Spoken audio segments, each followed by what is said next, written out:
Dans cet exercice CL43, on a un boulet qui parcourt une trajectoire parabolique qui est donnée par cette fonction f de x, et on a une cible qui se trouve au point 7,5 23 cinquièmes. Première question qu'on nous pose au point A, c'est de représenter graphiquement cette situation. Donc pour ça, on va chercher quelques points de la parabole, les points importants qu'on avait vus dans les exercices précédents. On va commencer par l'ordonnée à l'origine. Donc l'ordonnée à l'origine, c'est lorsque l'on calcule f de 0.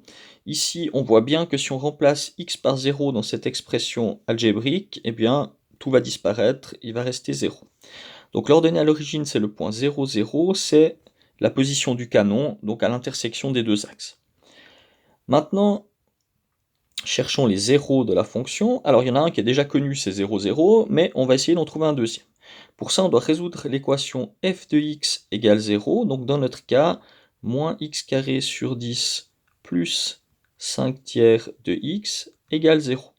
Commençons par multiplier par 30 pour se débarrasser des dénominateurs. On obtient moins 3x carré plus, ici donc 30 sur 3 ça fait 10, donc 50x égale 0. On va factoriser cette équation, ce polynôme, pour essayer de trouver les solutions sans utiliser la formule. Donc on met moins x en évidence, il nous reste 3x moins 50 égale 0. Et là, on voit apparaître les solutions de cette équation.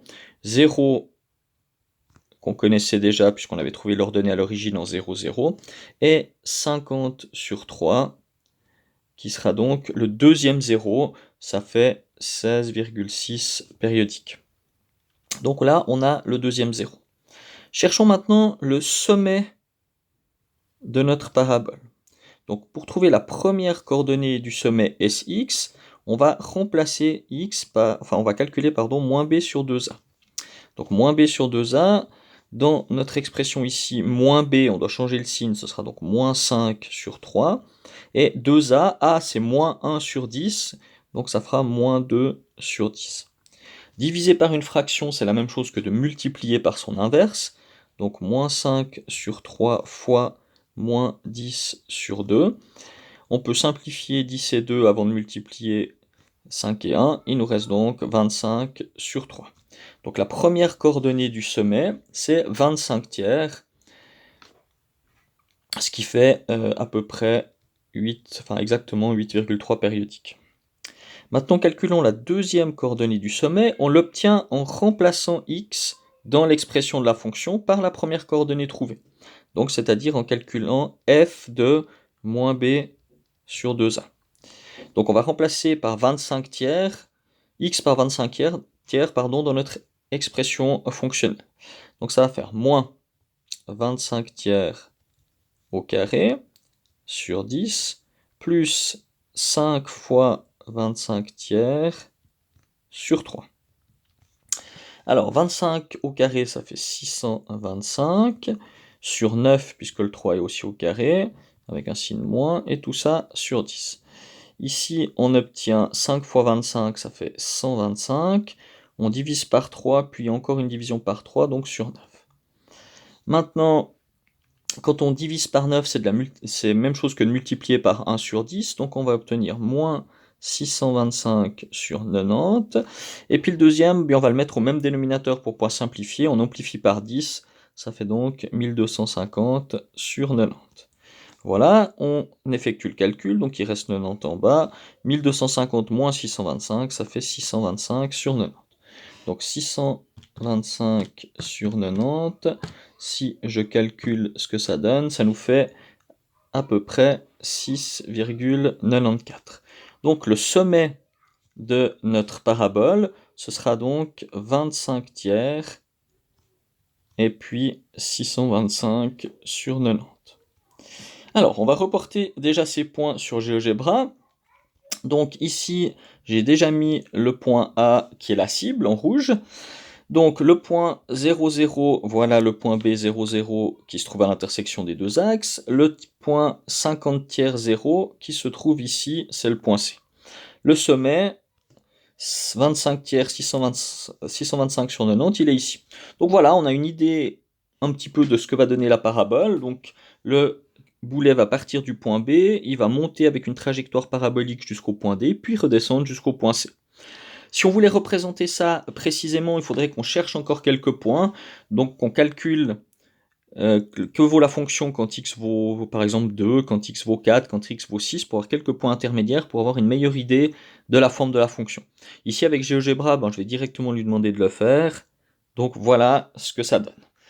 Donc on voit bien que ma parabole passe par les points B, D et C que l'on a calculés juste avant, et en tout cas graphiquement, on a l'impression que notre parabole passe par la cible qui était le point rouge. Maintenant, on va vérifier par calcul que c'est bien le cas.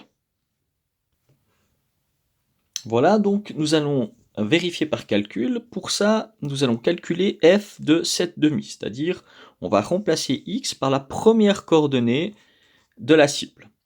Et pour que la parabole passe exactement par la cible, on aimerait obtenir comme résultat 23 cinquièmes, la deuxième coordonnée du point. Alors, on va vérifier ça.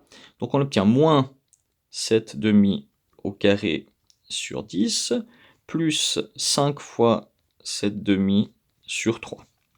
Alors, moins 7,5 au carré, ça fait 49 sur 4, toujours tout ça sur 10, plus 35 sur 2, tout ça sur 3. Donc si on simplifie, ça va nous faire moins 49 sur 40, plus 35 sur 6. Maintenant, il nous faut mettre tout ça au même dénominateur, donc 40 et 6, 40 se divise par 2 mais pas par 3, donc on va devoir mettre tout sur 120 pour obtenir un dénominateur commun. Donc on va avoir 120 ici, 120 ici. Donc pour passer de 40 à 120, on a multiplié par 3, donc on doit faire 49 fois 3. 50 fois 3, ça fait 150, donc ça va nous faire moins 147. Et puis ici, on a multiplié par 20 pour passer de 6 à 120, donc il faut multiplier 35 par 20. 35 fois 2, ça fait 70, donc fois 20, ça fait 700. Et donc maintenant, on va calculer ça. 700 moins 147, ça va nous faire 553 sur 120. Si on calcule 553 sur 120, en code à virgule, ça nous donne 4,61 à peu près, alors que 23 sur 5, ça donnait 4,6. Donc, on passe pas parfaitement exactement sur le point, puisqu'on aura une hauteur de 4,61, donc elle va passer par le point 3,5, 4,61, la parabole, et la cible, elle était au point 3,5, 4,6. Donc, on n'arrive pas parfaitement exactement au centre de la cible, mais si la cible a une certaine largeur, eh bien on peut imaginer qu'en effet on va atteindre la cible, puisque on est vraiment très près, on passe à 4,61 alors que la cible était à 4,6. Si on reprend sur GeoGebra, alors ici on a vraiment l'impression que la parabole passe par la cible. Alors essayons d'agrandir pour voir ce qui se passe si on est plus précis. Alors voilà, on voit que si on agrandit suffisamment pour être très précis, eh bien on peut constater qu'en effet on passe pas exactement sur la cible, puisque là on voit que notre parabole passe au-dessus de la cible, mais pour ça vous avez vu, j'ai dû vraiment agrandir l'échelle énormément. On a 4,6, 4,62, ici 3,48, 3,5. Donc voilà, on passe pas parfaitement par le centre, mais si la cible a une certaine largeur, eh bien oui, on va l'atteindre avec notre canon. Pour la question C, on nous dit qu'on veut placer une paroi verticale haute de 2 mètres à 15,5 mètres du canon, et on aimerait savoir si elle va arrêter le projectile. Donc si je fais juste un petit croquis, on a donc une trajectoire comme ceci, on va mettre ici un mur de 2 mètres de haut, et on aimerait savoir si ça va arrêter le projectile. Donc pour ça, il faut vérifier quand on remplace x par 15,5, donc on calcule 15 de 5,5, est-ce que ce que l'on va obtenir est plus haut que 2 mètres ou plus bas que 2 mètres. Si c'est plus haut, le projectile passera par-dessus. Si c'est plus bas, eh bien la paroi va arrêter le projectile. Donc on va calculer ça. Donc ça va nous donner 15,5 au carré sur 10 avec un signe moins, plus 5 fois 15,5 sur 3. Alors là, je vais utiliser la calculatrice pour calculer ce que ça donne. Donc 15,5 au carré divisé par 10 avec un signe moins, plus 15,5 fois 5 divisé par 3. Et j'obtiens, en calculant ça avec la calculatrice, 1,8. Donc, lorsque on prend un point à 15,5 mètres du canon, il va se trouver à 1,8 mètres de hauteur. Donc en effet, la paroi va arrêter le boulet si on la place à 15,5 mètres et qu'elle mesure 2 mètres de hauteur. Si on regarde sur GeoGebra, donc 15,5, c'est ici. Donc 15,5, on voit que on va couper, si on prend la verticale de 15,5, on va couper ici à peu près. Donc si j'arrive à ajouter un point, voilà, à peu près ici. Et donc, en effet, alors ici, c'est peut-être pas parfaitement précis, mais on sera bien à peu près 1,8 de hauteur. Voilà, bon, quand j'ai ici, je suis à peu près à 1,8 mètre de hauteur. Donc si mon mur fait 2 mètres, donc si on imagine ici notre mur qui fait 2 mètres, eh bien, en effet, alors, il faut que je le fasse mieux. Donc si j'ai mon mur, pardon, si j'ai mon mur de 2 mètres à 15,5,